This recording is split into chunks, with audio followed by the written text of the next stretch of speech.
আর এক মুহূর্ত দেরি নয়। কে কোথায় আছো? এই অবাধ্য রানী আর রাজকন্যাকে এখনই বন্দি করো, আর জল্লাদকে বলো ওদের যেন গর্দান নেওয়া হয়। তখন সেখানে দুজন প্রহরী এসে রানী আর রাজকন্যাকে কারাগারে বন্দি করে। কাঠুরিয়া, তোমাকে আমি কি দিয়ে ধন্যবাদ দেব আমি জানি না। তুমি না থাকলে আজ আমার রাজকন্যা মালাকে বোধহয় আর ফিরিয়ে পেতাম না। বলো বলো, তুমি কি চাও? আমি তোমাকে পুরস্কৃত করতে চাই। মহারাজ, আমি আপনার কাছে কিছুই চাই না। সোনা দানা জমি জমা এগুলো আমার দরকার নেই। আপনি শুধু আমার ছেলে রতনকে একটা কাজের ব্যবস্থা করে দিন, এতেই আমাদের দুজনের জীবনটাই বদলে যাবে মহারাজ। মা মা, দেখো তো আমি পাখিটাকে হাতেই বসাতে পারছি।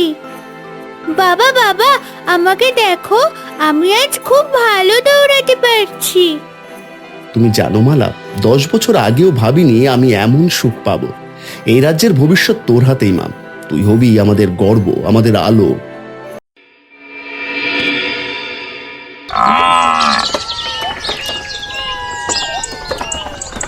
এরপর প্রায় 10 বছর কেটে গেছে।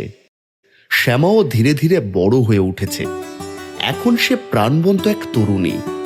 একদিন সে তার মার কাছে বায়না করলো শিকারে যাবে। মা, ও মা, আমি আগামীকাল আমার সখীদের সাথে শিকার করতে যেতে চাই। না না, খবরদার, একা একা জঙ্গলে যাওয়া একদম ঠিক হবে না। তাছাড়া তুমি এখন বড় হয়েছো, তোমার বাবা এতে রাগ করবেন। না মা, বাবাকে কিছুই বলবে না, তুমি আমাকে নিষেধ করো না। তাছাড়া বাবা আমাকে খুব ভালোবাসে। একদিন এই রাজ্যের ভবিষ্যৎ রানী হব আমি। তুমি আমাকে এভাবে ঘরে আটকে রেখো না। মালা এবং শ্যামা যখন নিজেদের মধ্যে কথা বলছিল, ঠিক তখনই সেখানে রতন এসে উপস্থিত হলো। কি ব্যাপার, আমার লক্ষ্মী রাজকন্যার মন এত খারাপ কেন? দেখো না, তোমার মেয়ে শিকারে যেতে চাইছে। জঙ্গলের অবস্থা একদম ভালো না, সেখানে ভয়ানক এক জাদুকর রয়েছে। আমি চাই না শ্যামা হারিয়ে যাক। আমার মেয়েটা বড় হয়েছে, ওকে তুমি স্বাধীনভাবে বাঁচতে দাও। জামা, সন্ধ্যের আগে কিন্তু ফিরে আসিস। সত্যি তুমি আমাকে জঙ্গলে যাবার অনুমতি দিচ্ছ বাবা? দেখলে তো মা, বাবা আমাকে কত ভালোবাসে। এই লাই দিয়ে দিয়ে তুমি মেয়েটার মাথা খাচ্ছ। ঠিক আছে, যাবেই যখন ঠিক করেছো তাহলে যাও, কিন্তু একটাই কথা, তুমি তোমার সখী কলিকে সাথে নিয়ে যাও, আর সন্ধ্যার আগে ফিরে এসো।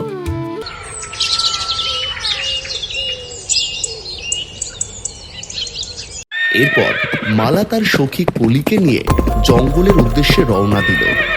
কিছুক্ষণ যাওয়ার পর তাদের প্রচন্ড তৃষ্ণা পেল। একটা পুকুরের ধারে দাঁড়িয়ে তারা জলপান করতে লাগলো। আর ঠিক তখনই দেখতে পেল সেখানে একটা মাছ পাড়ে উঠে পড়েছে। ও শ্যামা, দেখো দেখো, ওটা কি? কলি ও শ্যামা দুজন তাকিয়ে দেখল পুকুরের ধারের কাদায় একটা বড় রূপালী মাছ ছটফট করছে। তার শরীর শুকিয়ে আসছে, চোখে জল যেন জমেছে। ওহে রাজকন্যা, আমাকে বাঁচাও। ভুলে পাড়ে উঠে এসেছিলাম, আর ফিরতে পারছি না। দয়া করে আমাকে আবার পানিতে ভাসিয়ে দাও, নইলে আমি বাঁচবো না। শ্যামার কলি বিস্ময়ে একে অপরের দিকে তাকালো। একটা মাছ কথা বলছে। ও রাজকন্যারা, আমি আর পারছি না, দয়া করে আমাকে পানিতে ছেড়ে দাও, আমাকে বাঁচিয়ে দাও না। শব্দগুলো এত করুণ যে শ্যামার মন নরম হয়ে গেল। ওকে না বাঁচিয়ে কি যাওয়া যায়? দেখ না কেমন ছটফট করছে, আমার অনেক মায়া হচ্ছে রে কলি। কিন্তু শ্যামা, এটা স্বাভাবিক না। মাছ কথা বলে নাকি কখনো? যদি এটা জাদুকরের ফাঁদ হয়? প্রাণ বাঁচানো পুণ্যের কাজ, আর দেখো ওর চোখে তো ভয় ছাড়া আর কিছুই নেই। চলো ওকে পানিতে দিই। দুজনে মিলে সাবধানে মাছটিকে তুলে আবার পুকুরে ছেড়ে দিল।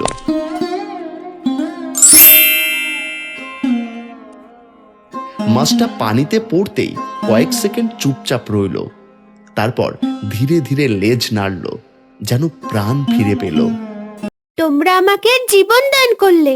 রাজকন্যা, তোমার হৃদয় সত্যি পবিত্র। তুমি কে? তুমি মাছ হয়ে মানুষের মতো কথা বলছো কিভাবে? আমি সাধারণ মাছ নই, আমিও এক সময় মানুষ ছিলাম। এক ভয়ানক জাদুকরের অভিশাপে আমি আজ এই রূপে বন্দি। যারা আমাকে সাহায্য করে আমি তাদের সামনে সত্য প্রকাশ করার অধিকার পাই। অভিশাপ, জাদুকর, এগুলো শুনলেই আমার ভয় লাগছে। না না রাজকন্যা, আমি আর এখানে এক মুহূর্ত থাকতে চাই না। চলো রাজ্যের উদ্দেশ্যে ফেরা যাক। ভয় পেও না, আমি তোমাদের ক্ষতি করব না। বরং একটি কথা মনে রেখো রাজকন্যা, এই জঙ্গল কিন্তু একদম নিরাপদ নয়। এক ভয়ঙ্কর জাদুকর পুরো জঙ্গলকে নিয়ন্ত্রণ করছে। যদি একবার তোমরা তার চোখে পড়ে যাও তাহলে কিন্তু ভীষণ ক্ষতি হয়ে যাবে। তোমার এসব কথা আমি একদম বিশ্বাস করি না। আচ্ছা বলো দেখি, জঙ্গলে কোথায় সে জাদুকরটি রয়েছে? বলছি রাজকন্যা, জঙ্গলের উত্তরে পুরনো অশ্বত্থ গাছটি এড়িয়ে চলো। ওখানেই সেই জাদুকরের আস্তানা। তুমি যদি ওদিকে যাও তোমার জীবনে অন্ধকার নেমে আসবে। কথাগুলো বলেই মাছ পানির নিচে অদৃশ্য হয়ে গেল। রাজকন্যা চলো, আমার খুব ভয় লাগছে, আমরা ফিরে যাই। আরে বাবা, ওই মাছটা যে সত্যি কথা বলেছে এ তোমায় কে বললো? এমন হতেই পারে মাছটা আমাদের ভয় দেখিয়েছে। চলো চলো, জঙ্গলের ভেতরে গিয়ে একবার দেখে আসি। না না রাজকন্যা, ওর আস্তানায় আমি কখনোই যাব না। যদি যাওয়ার হয় তুমি যাও, আমি প্রাসাদে ফিরে যাচ্ছি। সখী, তুমি সত্যি অনেক ভীতু। ঠিক আছে, তুমি প্রাসাদে ফিরে যাও, আমি তোমাকে জোর করব না। কিন্তু খবরদার আমার বাবা মাকে কিছুই বলো না। আমি সন্ধ্যার আগেই ফিরে আসব।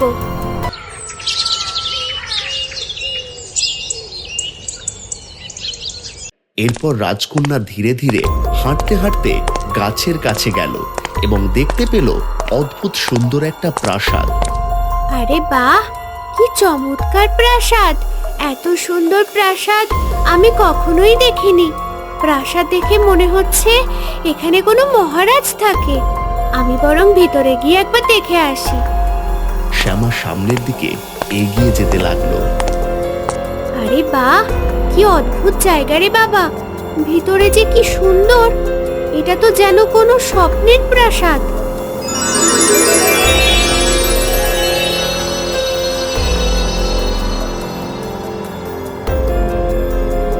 ঠিক তখনই পেছন থেকে একটা গভীর কোমল একটা কণ্ঠ শোনা গেল। এটা স্বপ্ন নয়, সত্যি। আপনি কে? আমি রুদ্র, এই প্রাসাদের অধিপতি। আর তুমি নিশ্চয়ই রাজকন্যা শ্যামা। আপনি জানলেন কিভাবে? সত্যি করে বলুন তো, আপনি আমার পরিচয় কি করে জানলেন? তোমার চোখে রাজকীয় স্পষ্টতা আছে, আর সাহসও কম না। সবাই ভয় পেয়ে পালায়, আর তুমি একা একা আমার প্রাসাদে ঢুকে পড়লে। আপনার প্রাসাদটা এত সুন্দর যে কৌতূহল সামলাতে পারেনি। এত বড় অট্টালিকা, এত সাজানো গোছানো প্রাসাদ আমি আগে কখনো দেখিনি। আরে বাপ, কি সুন্দর রাজকন্যা, একেবারে আমার মনের মতো। আমি ওকে প্রথম দেখাতেই ভালোবেসে ফেলেছি। কিন্তু না না, জাদুকর হয়ে আমি মানুষকে কি করে ভালোবাসবো? তুমি ক্লান্ত, কিছু পান করবে? কি আর পান করাবেন? জাদু করে বানানো কোনো কিছু? শ্যামার কথায় রুদ্র হেসে উঠল। হাত নেড়েই বাতাস থেকে রূপলি পেয়ালা এনে শ্যামার সামনে ধরল। ভয় নেই, এটা শুধু ফলের রস, চেখে দেখো। এই ফলের রস তোমার সব ক্লান্তি দূর করে ফেলবে। শ্যামা একটু দ্বিধায় পেয়ালা নিল। এক চুমুক দিতেই তার প্রাণ একেবারে ভরে গেল। উফ, দারুণ তো! এমন স্বাদ তো আগে কখনো পাইনি। তোমার পছন্দ হয়েছে দেখে খুশি হলাম। তুমি জানো, অনেক বছর পর আজ প্রথমবার আমার প্রাসাদে কেউ এলো, আর প্রথমবার কেউ এসে আলো এনে দিল। আপনি বেশ অদ্ভুত কথা বলেন। আপনি কি সত্যিই জাদুকর? আপনাকে দেখে অবশ্য জাদুকর মনে হয় না। অনেকে ভয় পেয়ে আমাকে জাদুকর বলে, কিন্তু আমি কারো ক্ষতি করি না, যদি কেউ না আমাকে আঘাত করে। লোকজন বলে আপনি খুব ভয়ঙ্কর। আমি যখন এই জঙ্গলে আসলাম তখন আমার মাও আসতে নিষেধ করছিল। তুমি কি তাই মনে করো? সত্যি সত্যি কি আমার চেহারার মধ্যে ভয়ঙ্কর কিছু আছে? না না, আমার মধ্যে ভয়ঙ্কর কিছুই নেই। তবে হ্যাঁ, যারা অন্যায় করে তাদেরকে আমি শাস্তি দিই। আমাকে এখন যেতে হবে, অনেক বেলা হয়ে গেছে। মা আমার জন্য চিন্তা করবে। ঠিক আছে, তবে কথা দাও, তুমি আমার সাথে দেখা করতে আবার আসবে। তা না হলে আমি নিজে কিন্তু তোমার রাজ্যে ছুটে যাব। আপনি কি সত্যি সত্যি আমার জন্য অপেক্ষা করবেন জাদুকর? হ্যাঁ, আমি তোমার জন্য সত্যি সত্যি অপেক্ষা করব।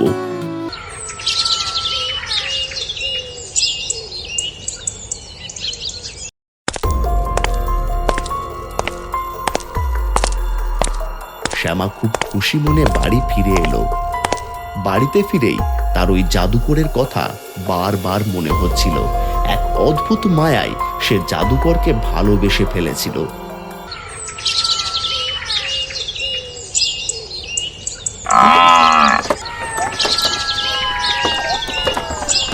এর পরের দিন হঠাৎ করে রাজ্যে প্রচন্ড বৃষ্টি শুরু হলো।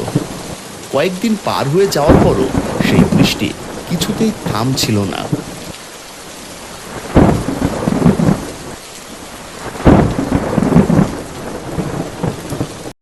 মহারাজ, আমাদের সর্বনাশ হয়ে যাচ্ছে মহারাজ। সব ফসল নষ্ট হয়ে যাচ্ছে। এত বৃষ্টি আমরা তো আগে কখনো দেখিনি। কি যে করব কিছুই বুঝতে পারছি না। গত কয়েকটা দিন ধরে তীব্র বৃষ্টি হচ্ছে। এভাবে বৃষ্টিতে থাকলে রাজ্যে বন্যা হবে। আমার মনে হয় জঙ্গলে যে জাদুকর আছে না, সে কোনো অশুভ শক্তিতে বৃষ্টি ঘটাচ্ছে। আপনি ওই জাদুকরকে আটকে ফেলার ব্যবস্থা করুন, তা না হলে আমাদের রাজ্যে তো আরো ক্ষতি হয়ে যাবে। একদম ঠিক কথা বলেছ। সবকিছুর জন্য ওই দুষ্টু জাদুকর দায়ী। ওই জাদুকর তার জাদুর মাধ্যমে রাজ্যের ক্ষতি করছে। যত তাড়াতাড়ি সম্ভব আমিও জাদুকরকে বন্দি করব। যাও, এখন তুমি তোমার বাড়ি ফিরে যাও।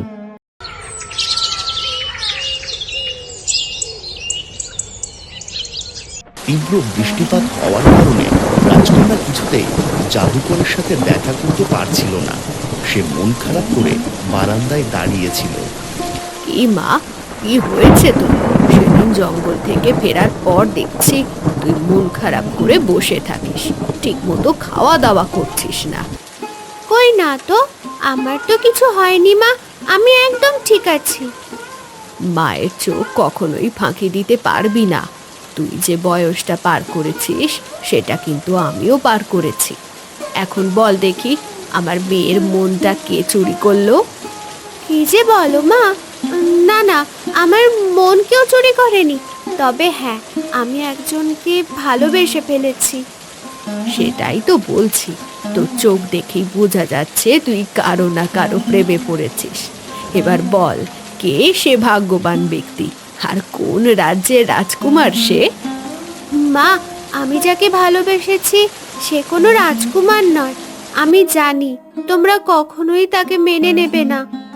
তুই আমাদের একমাত্র মেয়ে, তুই যাকে পছন্দ করবি আমরা তার সাথে তোর বিয়ে দেব।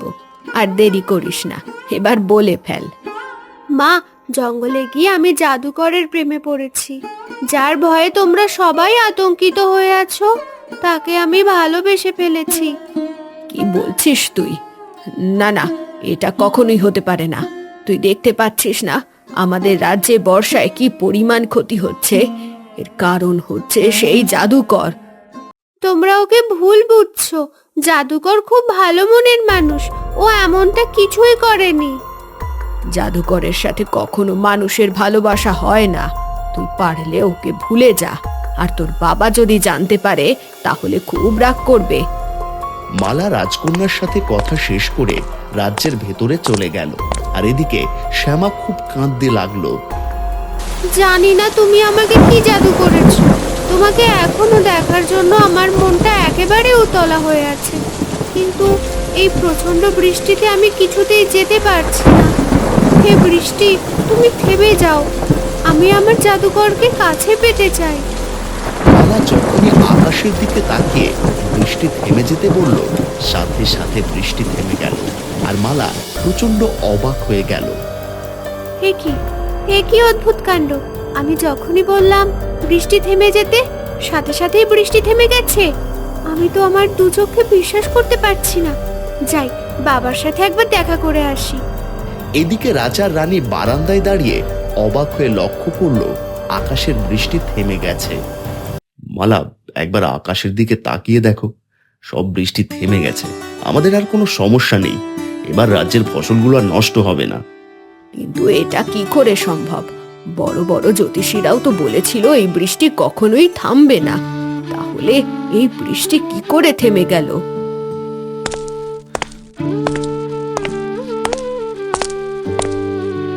জানো বাবা, আজ কি হয়েছে? আমি বারান্দায় দাঁড়িয়ে যখনই বললাম বৃষ্টি থেমে যাও, তখনই বৃষ্টি থেমে গেছে। এ কি বলছিস তুই? এটা কি করে সম্ভব? রানী, তুমি খুব ভালো করে জানো আমার মেয়ে কখনোই মিথ্যে কথা বলে না। হয়তো ওর মধ্যে কোনো অদ্ভুত শক্তি রয়েছে, যার মাধ্যমে ও প্রকৃতিকে নিয়ন্ত্রণ করতে পারছে। কিন্তু এই অদ্ভুত শক্তি কোথা থেকে এলো? খবরদার বলছি রাজকন্যা, এই কথা যেন রাজ্যের কেউ না জানে। যাও, তুমি বিশ্রাম নাও। এরপর রাজকন্যা শ্যামা সেখান থেকে চলে গেল।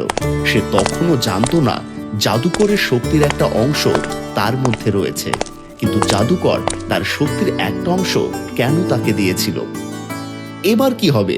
শ্যামা কি জানতে পারবে তার মধ্যে জাদুর শক্তি কোথা থেকে এলো, আর এই শক্তির ব্যবহারই সে কিভাবে করবে? হ্যাঁ বন্ধুরা, সবকিছু জানতে পারবেন পরবর্তী পর্বে।